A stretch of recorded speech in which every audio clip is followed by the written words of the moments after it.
Whitetail Insights, brought to you by the QDMA, the Quality Deer Management Association, ensuring the future of whitetail deer. Well, we all know, especially here in our northern climate, that winter by far is the most devastating factor to our deer herds.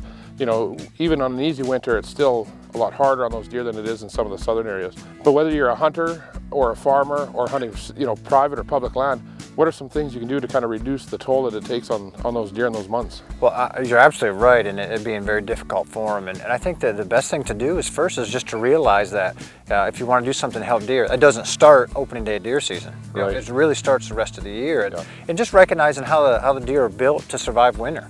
And essentially, they're very similar to a bear in that they get as heavy as they can during the summer, and then they live off that fat during the winter. So we can go out and make sure that as managers, we do a good job managing some habitat so that deer have every opportunity to gain as much weight as possible during the summer and fall, which then gives them the best chance to make sure that they survive winter, even in bad winters. So regardless of how hard the winter is, the better condition that deer is in November, December, going into those hard months, the better that deer has of coming through the winter healthy. That's absolutely right. Now, direct winter feeding deer, try to help them get through those winter months. Even up here in Saskatchewan, it's usually quite controversial with opposing views on that. We've winter fed deer for years, and we've spent a lot of that time, learning what actually helps the deer and learning what can hurt those deer more than anything. There's nobody better than you to kind of talk to us about winter feeding deer in the winter and that controversial subject of what might help and what might not help. Well, it is very controversial because there are clearly negative connotations that go with it.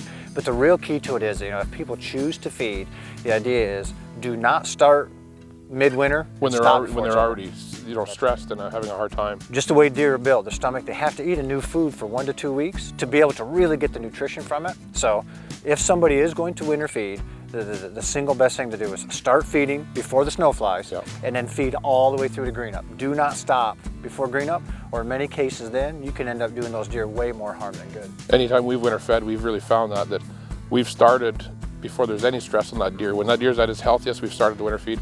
And in the spring, we've seen that often, a lot of the times, that once the snow goes, the winter feeding stops, and those deer are far from out of the woods yet on their marathon of trying to get back to healthy.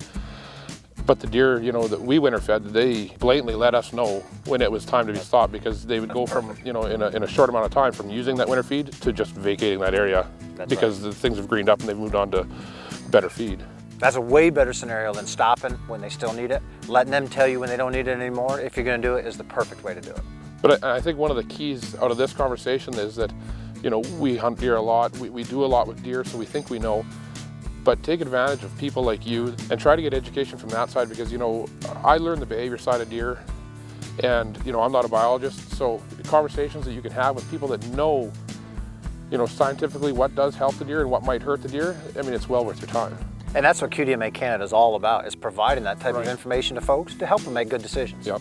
And it's another one of the good side effects of helping the deer in your area and being a good steward of those deer, is that the healthier that deer makes it through winter, the sooner he's at 100% in the spring, which means come fall, the benefit of that is he's going to be producing the best rack he can too, right? That's right. And those does will be producing more milk for the fawn. Yep. So, a healthier deer herd, everywhere you look at it, a healthier deer herd in the fall, in the winter, the spring, or the summer is just better. This Whitetail Insight is brought to you by the Quality Deer Management Association. Become a member and ensure the future of whitetail deer.